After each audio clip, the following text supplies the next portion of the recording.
from Washington, D.C., this is Balance of Power with Joe Mathieu and Kailey Leinz. Will the meeting make a difference? Welcome to the Monday edition as President Trump meets with congressional leaders at the White House just a day until a possible government shutdown. We've got a lot on the plate for us today. I'm Joe Mathieu alongside Tyler Kendall in Washington. Thanks for being with us on Balance of Power. Tyler, that meeting is going to come after the president's meetings today with Benjamin Netanyahu. And of course, the news conference that will follow could begin in just about 15 minutes time, assuming it takes place on schedule. Right, exactly. A jam-packed day on multiple fronts here, Joe. We could potentially get some sort of movement when it comes to funding the government. And we're still waiting to see if there's going to be an agreement here towards ending the war between Israel and Hamas. That's right. They've got a ceasefire and a 21-point plan on the table here, knowing that this has been a bit difficult, at least certain parts of it, difficult for Netanyahu to accept.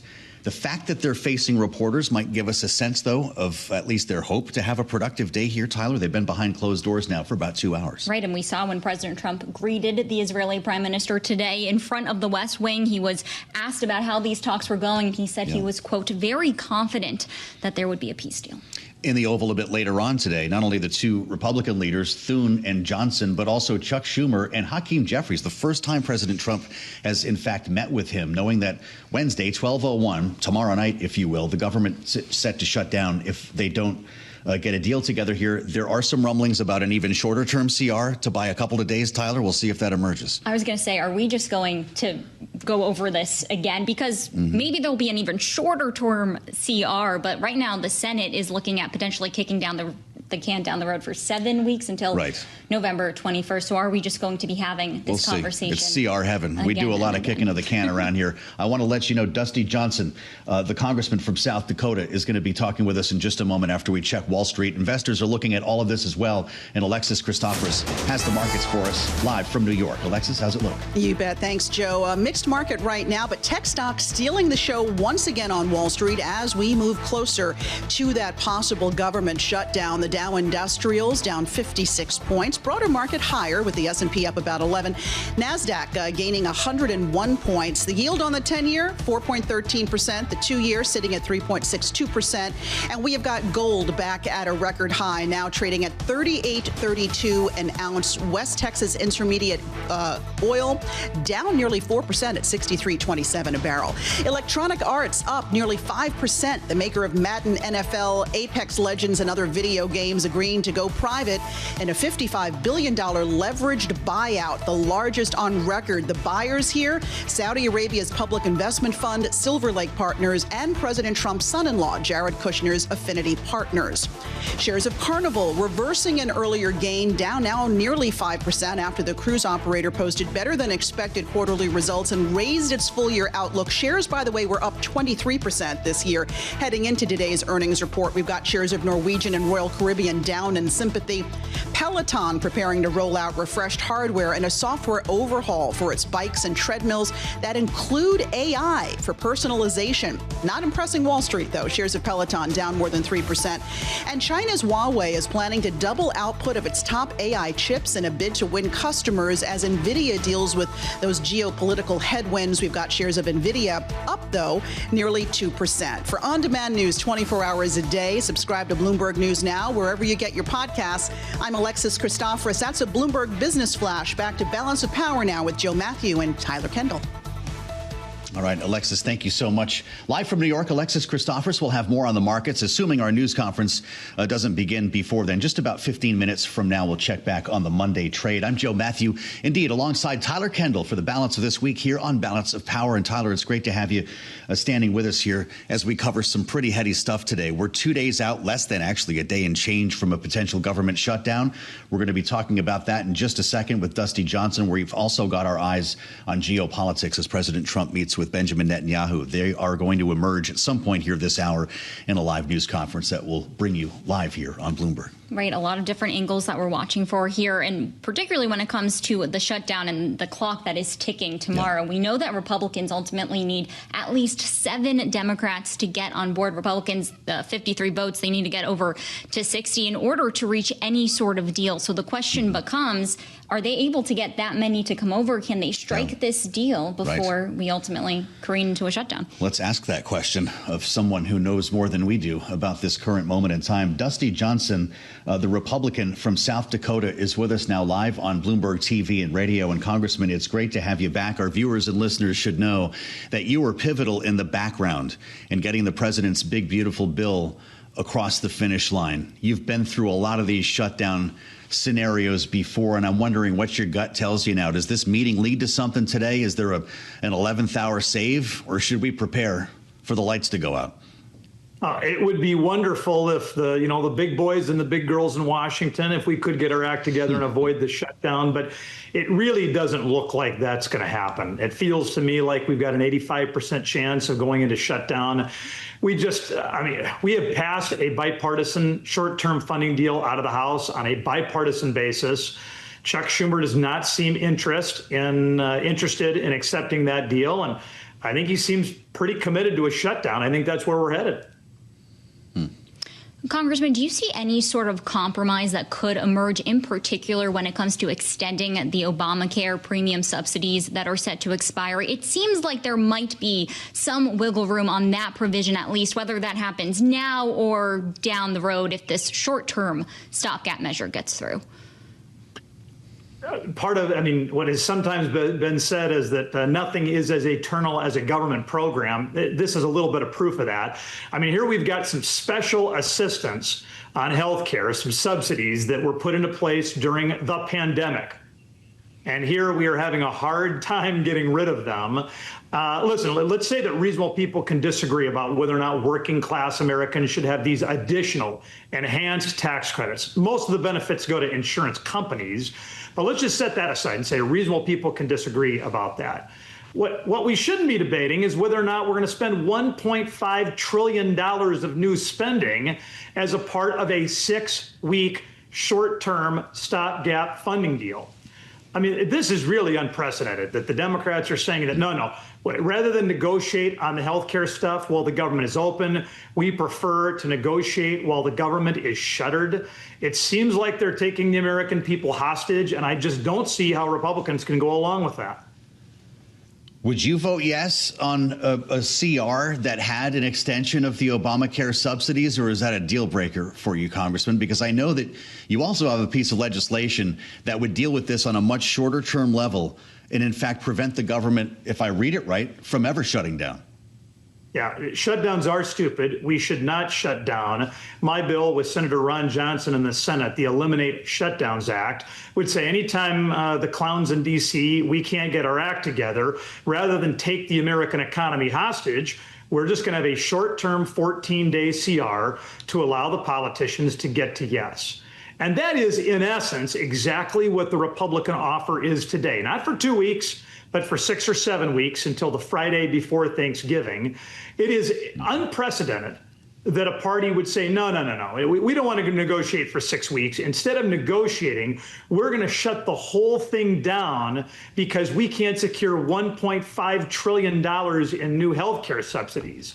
I just think Chuck Schumer is asking for heaven and earth and spending and health care for illegal aliens and health care subsidies for rich Americans. There is no way on God's green earth that Republicans are going to give all of that up in return for just a 6-week stopgap. Well, Congressman, what's also raised the stakes of these negotiations, perhaps, is that we know that there's been this OMB memo threatening permanent layoffs if the government does shut down. Do you think that's the right strategy here by Republicans to potentially use a shutdown period to slash the federal workforce? In general, the party that loses the shutdown loses it because they don't seem reasonable. So right now, today, it's pretty clear to me that the Republican ask is very basic. It's not a Republican win or a Democrat win. It's just, hey, let's keep the government open for 6 weeks while we negotiate. That is eminently reasonable, which means that I think that the current environment means that Democrats probably are going to be in some trouble. Now, I understand what the administration's trying to do, and Lord knows there is plenty waste, fraud, and abuse to cut. So if they use that scalpel in a way that seems targeted and inappropriate, I think it can help the messaging. If they go in and they do things that are a little bit more nuclear, I think that could make Republicans seem not quite so reasonable. That could shift the political landscape. So I would just say I expect the administration to do the right thing in cutting government during the shutdown. I don't think it's just a threat. I think Russ' vote is absolutely serious. I think he and President Trump are going to cut the places they think are appropriate to cut if we're in shutdown. Well, you speak of the Eliminate Shutdowns Act. As a matter of fact, we're going to have Senator Ron Johnson on with us on the late edition of Balance of Power at 5 o'clock. So we've got both chambers covered here, Congressman. Isn't this the very reason why you're out? You're going to run for governor instead of put up with more of this? No, I'm really not running away from Washington, D.C. I mean, it's been an honor of a lifetime. I do feel like I'm relevant. I get to be in a lot of rooms where we're trying to make America better. And frankly, the Republican House has done a much better job in the last 9 months than I think most people expected. So, no, I'm not running away from D.C. I'm really running toward my state that I love. And I think we've got some important things to do. And I think I'm the leader to help get them done. And Congressman, I do want to pivot to another topic just quickly in our final minutes with you, and that has to do with tariffs, because we've seen a flurry of new announcements from President Trump in the past few days. And your fellow South Dakota colleague, Senate Majority Leader John Thune, did say, or suggested rather, in an interview over the weekend that there are discussions about a potential bailout for U.S. farmers. You, of course, represent a top agriculture producing state. I'm wondering if you've had any discussions about what those potential solutions would look like. Yeah, the last time we got into a trade dispute with China, American farmers were, again, the tip of the spear. A lot of the harm of that trade dispute fell on farmers. So Secretary of Agriculture Sonny Perdue did put together a pretty good plan in 2 different tranches to help American producers. We're probably in a better position today to be able to finance that than we were back then. We've got hundreds of billions of dollars of tariff revenue coming in. I think most members of Congress, whether they're urban or rural, understand that spending some of that tariff revenue to try to shave down some of the most jagged edges of what the American farmer is going through probably would be helpful. China's doing everything they can to hurt the American soybean farmer. We probably need to, we absolutely should help the American soybean farmer get through this rough patch. Congressman, it's great to have you back. Congressman Dusty Johnson of South Dakota, former chair of the Republican Main Street Association, now on his way in a campaign for governor. It's great to have you with us. We appreciate the insights. Of course, 12:01 a.m. Wednesday is when the government funding would lapse. 3 p.m. today, the president's meeting with congressional leaders.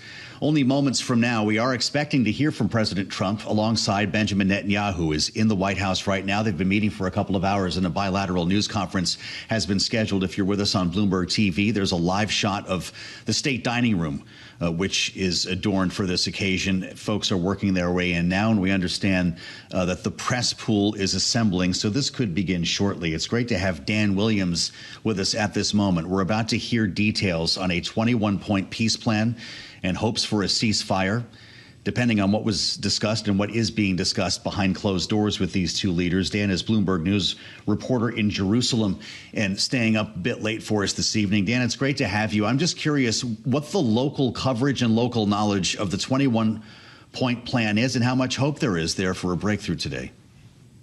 Local coverage is wall to wall, going back, I'd say, as far back as the weekend when there were first leaked reports of this emerging plan. Israel, the Palestinians, the wider region seem to be gripped by what appears to be a rare optimism in this almost 2-year-old war. And I think it's no accident that the word peace is being used around this deal rather than ceasefire, which was previously used. Peace is far more affirmative a term. It's far more sweeping, certainly far more conclusive. And it does presuppose the exclusion, the toppling, the removal in one form or another of Hamas, which is sworn to basically open-ended ideological war against Israel. It also suggests that the U.S. president, perhaps even the Israeli prime minister, see ending the war in Gaza as a doorway to wider accommodation in the region, a long-awaited expansion of the Abraham Accords, which really was a centerpiece of Trump's foreign policy in his first term.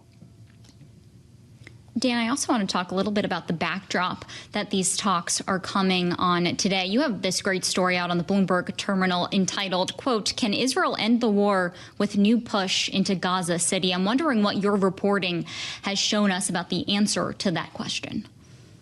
Well, not to make light of war making, but, with every carrot, there is a stick. And to hear the Israelis tell it, the stick that might have brought Hamas into accepting this deal, a deal that Israel sees as being acceptable only if it disarms Hamas, if it sees an end to Hamas governance, and it recovers immediately the 48 hostages still in Hamas captivity. Israel says that basically Hamas was forced to this due to that military pressure, including most recently a military push, a very deep military push into Gaza City. That's the de facto capital of the Gaza Strip, of Hamas. Israeli forces have been there previously during this war, but this time it's a different method, different tactics. They're quite literally churning up the ground and below ground for any remnant of Hamas infrastructure, bunkers, weapon arsenals. Of course, there's been engagements with Hamas members. A number of soldiers have been killed. A number of Hamas fighters have been killed, Palestinian civilians as well. But most of the civilians of the Gaza City have actually fled under Israeli orders to displaced persons camps. And to hear the Israelis tell it, this is effectively the last push, the push which would either have seen Hamas destroyed militarily or destroyed diplomatically, if you like, by forcing it to surrender, lay down its arms, and cede power finally in the Gaza Strip. So yes, those things have been running in parallel. The Israeli argument is that as long as there's no ceasefire, fire will continue. And as long as there's no peace deal, certainly that firing will continue. However, we may see changes very, very soon, if indeed an hour from now, more or less, the US president, the Israeli prime minister announce that Hamas is on board for what would effectively be a deal ending this war and perhaps opening the situation up to a wider accommodation. Would you take their word on that, Dan? And I ask you that because we've seen now 2 American presidents roll out multi-point peace plans that they said were accepted by both sides. And we learned after the fact that that was not the case. In fact, even Benjamin Netanyahu has wavered before Trump and Joe Biden on this matter. I think yes. I think all around there is exhaustion. There is great pain. There is great trepidation about what the future holds for Palestinians. It's clearly existential. Much of the Gaza Strip has been ruined, really laid waste by this war. For Hamas, it's existential, more on an institutional level. Obviously, if you're a Hamas member now in battle, you face almost certain killing or capture. But it would appear that this deal would offer amnesty, immunity to Hamas members who surrender, perhaps even safe passage out of the Gaza Strip. And that sounds like a pretty good deal if it's a choice between life and death or life and an open-ended prison term in Israel. Now, for the Israelis, there is the resources have been strained, the national resources, on a level really not seen in decades by this war. Israel's international standing has plunged. And I think it's worth remembering the United States under this president is really the last big power backing Israel. Other powers have turned against it, including Security Council powers, which have actually recognized the Palestinian state unilaterally. And I would really reckon that if the US president is running out of patience, I think he clearly is, and is laying this down as the deal that must work, I think Israel, and perhaps not just Israel, will do everything in their power to make it work. Well, Dan, you're laying out the stakes here in great detail for us. If Israel's going to do everything in their power to make it work, is there a route here?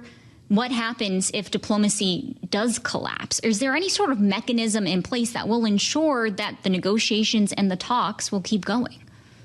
I don't think anyone is in this for continued open-ended talks. I think, as I referenced at the beginning of this interview, the nomenclature has changed. It's no longer talk of a ceasefire. A ceasefire is by definition temporary, cold-eyed, self-interested, and works on the assumption that firing will resume at the end of that ceasefire.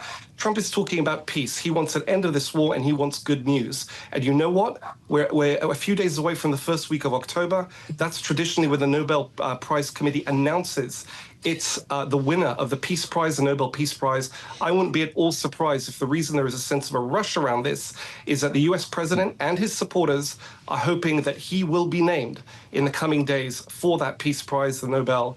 Indeed, the Israeli Prime Minister has already nominated him for that prize. So I think for various reasons, good, perhaps less good, immediate, less immediate, really there's a great sense of urgency here. It's also the second year mark, the second anniversary, if you like, of the war beginning, just over a week away. I think everyone would like to end the war before it becomes a 2-year war. It's already Israel's longest war.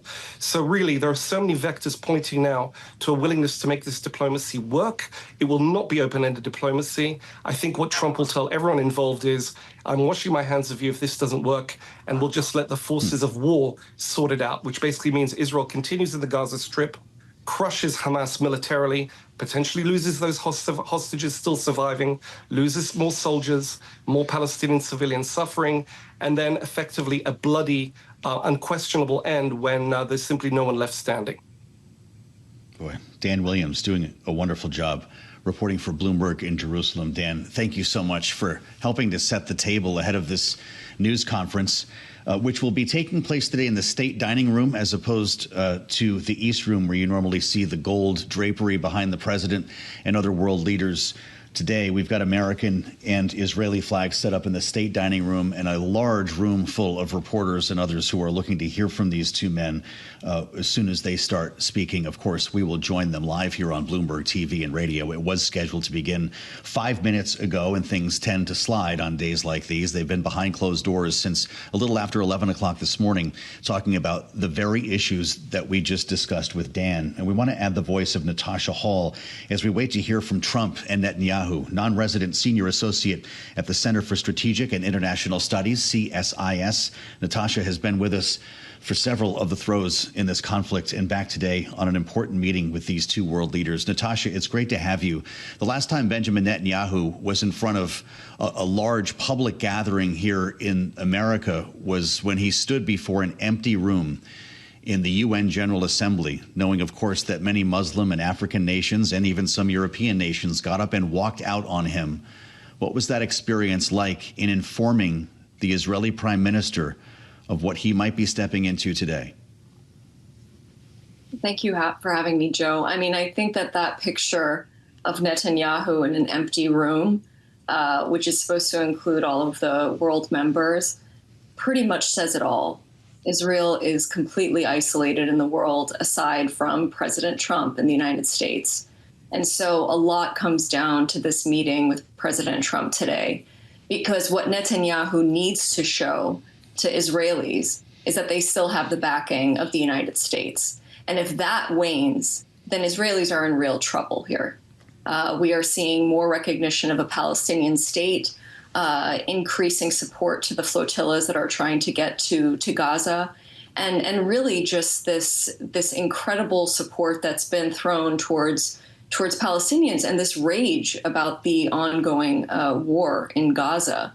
And so, I mean, I think that should have been a wake-up call. Maybe it should have been a wake-up call a long time ago for Netanyahu, but hopefully that portends something positive for these discussions this morning.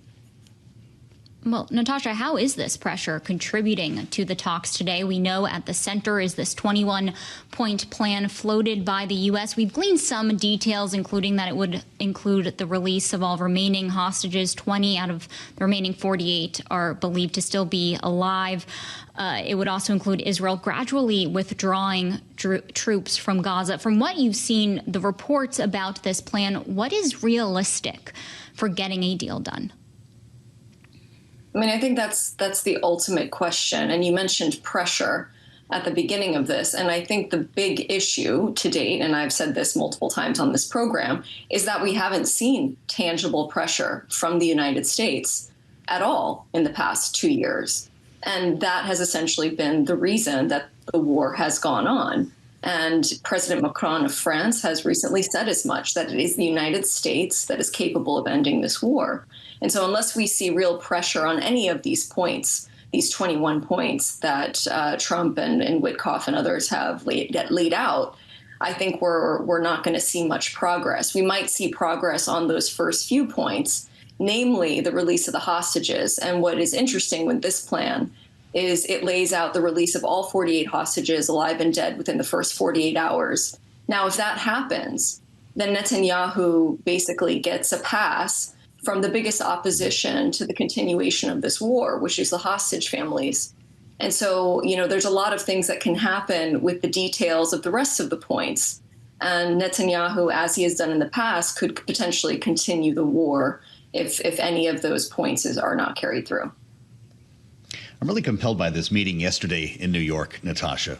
Steve Witkoff, Jared Kushner, and Benjamin Netanyahu. They met for several hours, reportedly, to try to get ahead of some of the stickier points today. Is Jared Kushner going to be the one who solves this if it gets done? There's a lot of cooks in the kitchen, including former UK politician Tony Blair in this. And I think that the big issue is going to be Netanyahu agreeing to some of these points regarding amnesty for Hamas fighters that agree to peace, but namely and ultimately Palestinian statehood and a Palestinian governing authority in Gaza and the West Bank. Because Netanyahu quite defiantly in that UN General Assembly speech reiterated the fact that he is not in favor of a Palestinian state. And that is ultimately the core problem with this conflict, the lack of Palestinian self-determination.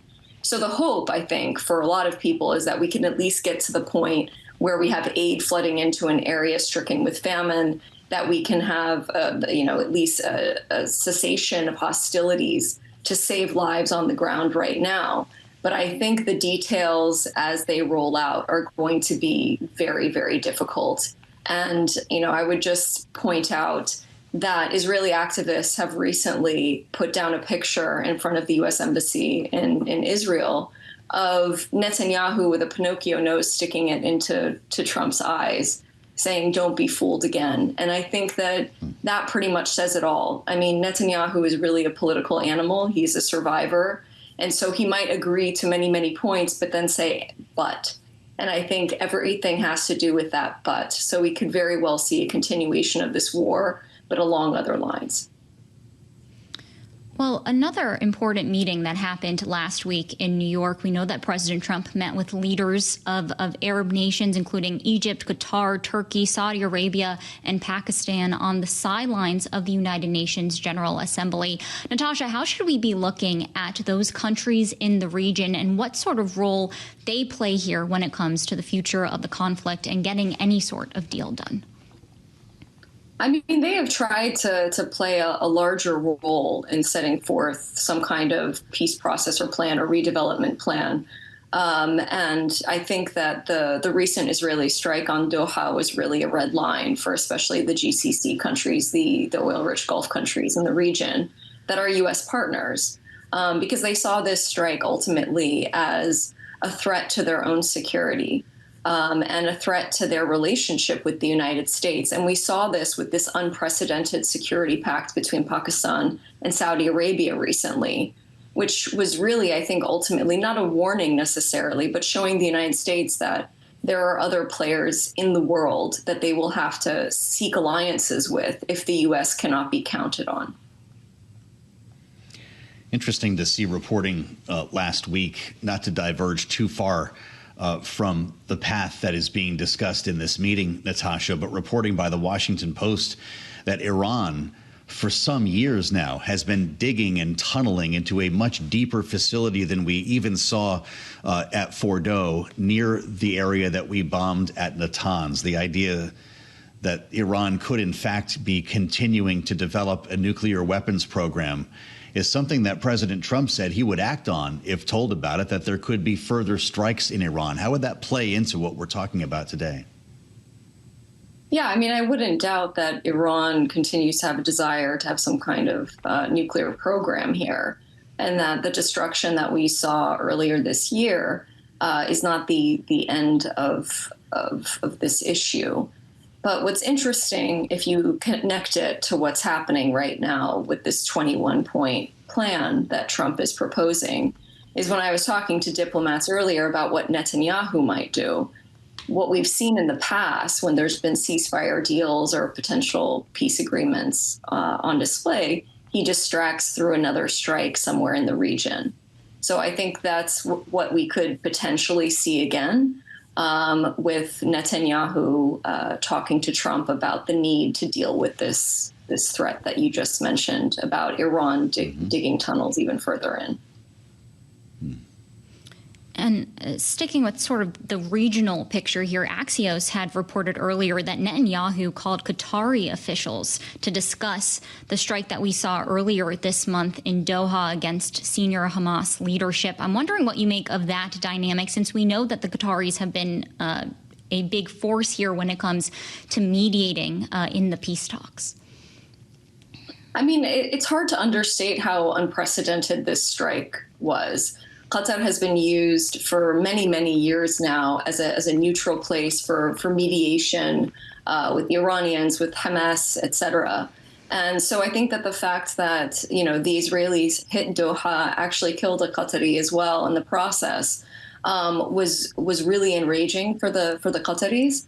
And so this phone call had to take place. One of those points in that 21-point plan is actually an agreement that Israel will not strike Qatar ever again. Very, very specific there, very intentional. And I think that the reason for that is the U.S. needs to show that it will ultimately protect its GCC partners and, of course, mediation and discussions that continue to happen in Qatar.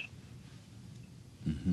Spending time with Natasha Hall from CSIS on Bloomberg TV and radio as we wait for the news conference, the bilateral news conference, to get underway at the White House with President Trump and Benjamin Netanyahu.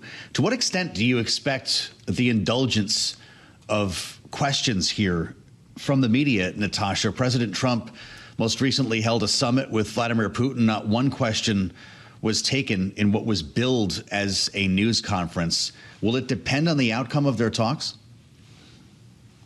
I mean, I think it could depend on the outcome of their talks, but we've seen, as you well know and pointed out, that President Trump continues to call on more right-leaning, favorable news outlets during these press conferences. And no doubt that will happen again, since this will be probably one of the more contentious press conferences, depending on how things went during these discussions. But again, I think that, President Trump is excellent at optics. Prime Minister Netanyahu, like I said, is a political animal. And so I think that they will be able to circumvent a lot of the more thorny questions. But we will see, because, again, Prime Minister Netanyahu was extremely defiant about not ending the war just last week. So it is going to be very difficult for him to speak both to Israelis, to hostage families, to the U.S. domestic audience, but also his far-right coalition, who not only don't want an end to this war, they want annexation of the West Bank and of Gaza. So it is going to be a very, very interesting press conference to watch. We all have to hope for an end to this war, but it'll be very interesting to see how they handle the optics of this. Well, Natasha, Joe asked if this press conference is going to be influenced by what happens behind closed doors. I'm wondering what happens if diplomacy collapses today. Is that on the table here? What sort of mechanism is there to prevent that? What should we be looking forward as we look ahead to what is going to happen after those closed doors open?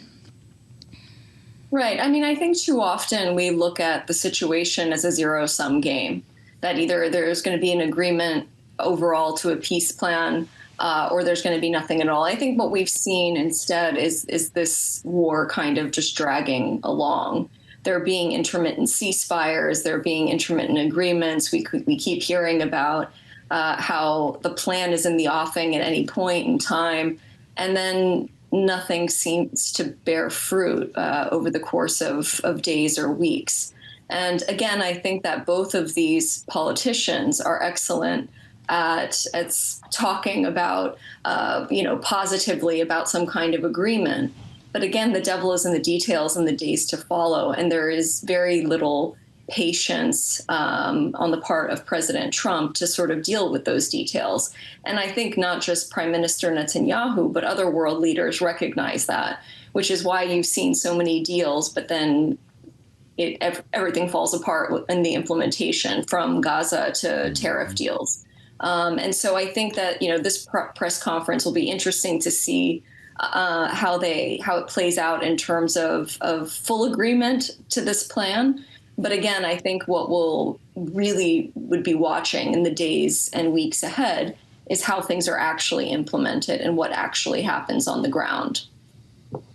I'll be very curious to see what this meeting in New York led to. Natasha, thank you so much for being with us. Natasha Hall, CSIS, an expert in her field and a recurring voice on this program to our benefit, non-resident senior associate at the Center for Strategic and International Studies. I'm Joe Mathieu alongside Tyler Kendall here in Washington, where the news conference could get underway at any moment, though we understand from our reporters in the state dining room that things have apparently been delayed a bit, which would suggest that this conversation, Tyler, taking place behind closed doors, is not close to being finished. Right. Absolutely. Crucial talks happening right now at the White House. Will be interesting to see who ends up in the room for this press conference. Which of President Trump's advisors, as we know that Special Envoy Steve Witkoff, his son-in-law Jared Kushner, have really been leading these talks. And we're reminded that yesterday marks 1 week until October 7th and 2 years since that horrific day and the start of the war. Pretty remarkable to think about. We've got our panel with us as well. Rick Davis and Jeanne Zaino will weigh in as we walk up to the news conference at the White House. We'll bring that to you live and unfiltered here on Bloomberg, as you would expect, as soon as it begins. Alongside Tyler Kendall, I'm Joe Mathieu. This is Bloomberg. As President Trump and Prime Minister Benjamin Netanyahu meet behind closed doors on a possible ceasefire. And of course, it's one that has not come easily, which is why this news conference is not starting on time. We've got a couple of empty rows in the front of the state dining room here, where administration officials would tend to be sitting, though the room is set with and full of reporters, I should note, with two podiums, the American and Israeli flags put together here. As soon as it begins, we'll bring it to you live here on Bloomberg TV and radio. There's a live view of the room as reporters do their thing, waiting for this to begin when we don't know. But we do have our panel together, and curious to hear the thoughts of Rick Davis and Jeanne Zaino on what is about to happen here and what is being discussed behind closed doors. Both Bloomberg Politics contributors. Jeanne is Democracy Visiting Fellow at Harvard Kennedy School's Ash Center.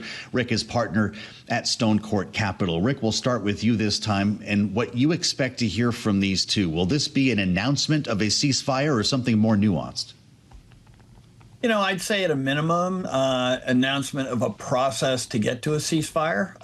This kind of, showed up post-UN speech by Donald Trump, and is an initiative to, try and take another crack at what was a really bad week for Prime Minister Netanyahu in New York. And so whether or not this turns into something that could actually become a ceasefire is too soon to tell. But I would be shocked that it is a full-on endorsement of a ceasefire by the Prime Minister. The Prime Minister has been particularly good, not just with this president, but past presidents, of getting right up to the edge in these announcements, milking the moment in the Oval Office for his own gain, and then going home and finding ways to undermine the agreements that may or may not have actually been made. My guess is everyone's wise to that in the Trump administration and are working very diligently throughout the weekend and today to try and get some kind of an ironclad agreement. Whether they're able to accomplish that or not is yet to be seen. Maybe we'll hear about it this afternoon. But I would say, reminder, 3 o'clock, bicameral, bipartisan meeting in the Oval Office. The clock's ticking. These things can't all happen at the same time.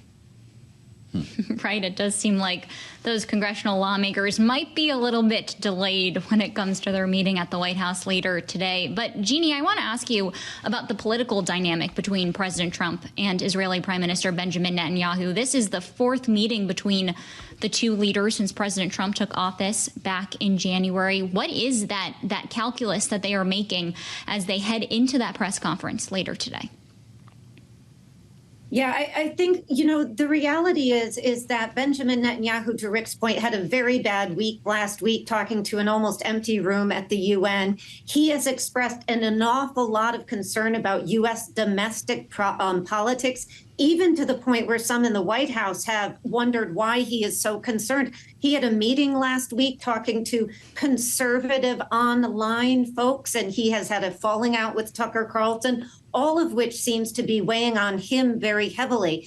And Donald Trump remains really one of his only allies in the world at this point. So Donald Trump has leverage here. The question's going to be, is he going to use it?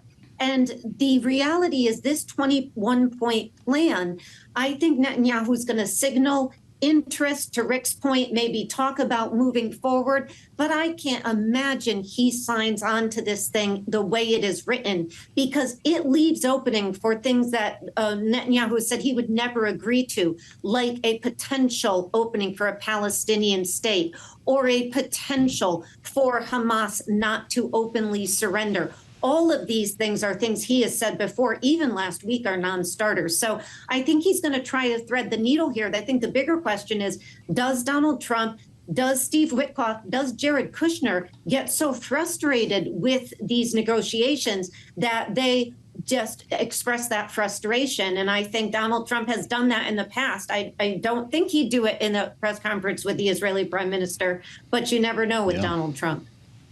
You never know, which is why we're going to be watching and listening very closely. The president did say to reporters over the weekend that there would be no Israeli annexation of the West Bank, which is one of the 21 points in this plan. Let's listen to the press secretary. She was just talking about this, Caroline Levitt, about what is inside this proposal. Listen. The president knows and believes that this is as good of a plan as these sides are going to see. And that's why it's 21 points. It's very detailed. It's comprehensive. The president has been working tirelessly on this. He speaks to, Prime Minister Netanyahu all of the time, of course. He's in constant correspondence. But he's also taken a lot of time to speak with our Arab partners and allies in the Middle East. He met with them at UNGA in New York City last week to hear them out. We've obviously had direct and indirect conversations with Hamas as well.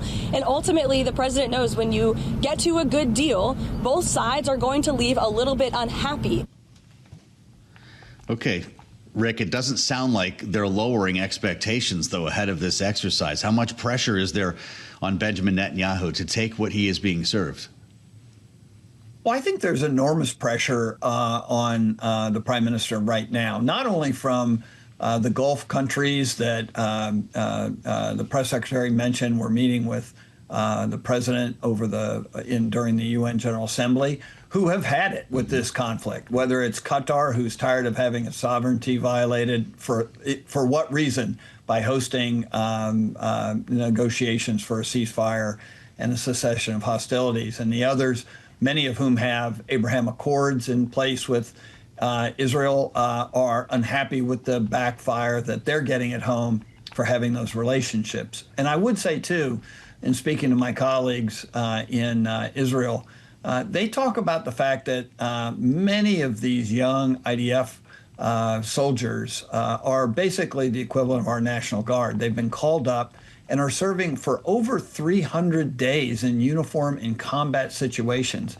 That is extraordinarily painful for the families of those individuals serving. And so I know that there's an enormous amount of internal pressure, both from those families and the hostage families, for Bibi Netanyahu to cut a deal. And maybe it's time he's going to hear those voices and actually try and come to the table earnestly. Well, as Rick is mentioning, the Gulf countries in his earlier answer there, we are getting some breaking news on the terminal. The White House releasing a readout of a call between President Trump, the Israeli Prime Minister Benjamin Netanyahu, and also Qatari officials. I pulled this line for us here. It says that the leaders accepted the president's proposal to establish a trilateral mechanism to enhance coordination between these three countries. Jeanne, I'd just love your thoughts about the analysis here when it comes to how you're thinking about these other regional countries in the region, how they're playing into this broader picture as we try to push towards peace. Yeah, I mean, they are a critical component of this. And there's a lot of reporting, and you yourself have done it, that, President Trump was either surprised or told very late about the hit in Qatar, and that frustrated him enormously. And so these countries have a role to play. I think one of the questions to be asked about this, when we're talking about President Trump drawing a red line as it pertains to the West Bank, if Israel agrees and then they go into the West Bank, what is the United States prepared to do about that? Number one, that has been an overarching question amongst many of these regional partners. Would the U.S. actually ever confront Israel in a concerted way if they were to violate these agreements? And so that remains an open question. And you look at this 21-point plan, and it's talking about things like an immediate release of these 48 hostages, dead or alive. And of course, we all hope that happens. It should have happened a long time ago. But these negotiations are between the United States and Israel. They don't involve Hamas at this point at all. And there seems to be this assumption, even with these regional states, that Hamas will swallow this. And it's not clear when you talk to people over there if that is the case. So I think there is a long way to go. And I think Trump is right to talk to these partners. He is right to have these phone calls that involve this large grouping. But the reality is that the president has to express that he is willing to stand up to Israel should they balk at any of these points. And we haven't seen that in U.S. history to date. And so that's going to be a big question. Progressives, of course, in Congress see it a little bit differently, Jeanne. The Congressional Progressive Caucus, that's what, about 100 members, has actually voted to endorse the legislation, the Block the Bombs Act. And I wonder today, if there's no resolution, if we're maybe even further away from a ceasefire by the time this ends, will the calls to block weapons shipments to Israel grow louder here in Washington? I think they could. So far, historically, they haven't been strong enough to get close. But, as we are looking at 66,000 people in the Gaza Strip dead in the last 2 years, and of course, people in Israel who were victimized by October 7th, those calls may grow indeed bigger. And I think we saw world public opinion shift on this. And it was very, very clear when Benjamin Netanyahu spoke to that almost empty UN galley late last week. So public opinion has shifted here in the U.S. like it has abroad. Mm-hmm. And Rick, you had mentioned this earlier. President Trump has another high-stakes meeting scheduled later today with congressional leaders. I'm wondering if we should expect what happens in the room today with the Israeli Prime Minister Benjamin Netanyahu to influence what we see later when he meets with those congressional leaders on the future of funding the government. I don't know how many of them are connected, although it's certainly going to affect his mood. And we've seen Donald Trump's mood when he's in a good mood with leaders and jovial and charming. And when he's in a bad mood, he can be downright devastating. And so I think if he can come out with something that puts him in a good mood, and I don't mean this to be, too soft and fuzzy. It's not my style. But the reality is it's going to matter today. 1 hour from now, we're going to know how he's feeling about the congressional delegation. And of course, his primary whipping boy, Chuck Schumer, sitting just a few feet from him, could either have a really good outcome today or, be exposed to some really tough stuff like one of his colleagues, Nancy Pelosi, used to get in the Oval Office. Well, it's an interesting prospect. Jeanne, Donald Trump has never met with Hakeem Jeffries. And Chuck Schumer, who Rick just mentioned, the president now openly refers to as a Palestinian. We've only got about a minute left. Is Tyler onto something here? Oh, I think she absolutely is. And I keep privately saying if one of them shows up with a burnt orange coat today and sunglasses, I think you remember that was Nancy Pelosi's outfit for that 2018 meeting. And she put it on and she donned the sunglasses. And it was quite the meeting. So, I think on the heels of this with Netanyahu, they're going to have to hope he's in a good mood. But to your earlier conversation with Representative, there's not a lot of optimism about it. But yeah, watch for the burnt orange coat. Somebody's got to be wearing it. Boy, we're reading tea leaves now. This is what happens when a news conference doesn't start for an hour. When it does begin, you'll hear it and see it on Bloomberg TV and radio. We're going to hand things over in a moment to Bloomberg Business Week Daily, but big thanks to our great panel, Bloomberg Politics contributors Jeanne, Zaino, and Rick Davis. They'll meet us on the late edition of Balance of Power as well. We're going to know a lot more by then. In fact, Tyler, the congressional leaders could be at the sticks, as they say, at the stakeout location in the driveway. They'll let us know what happened. Right, exactly. Might happen around 5 p.m. Eastern when you and I are back on air because, of course, Washington loves nothing more than a deadline. This is Bloomberg.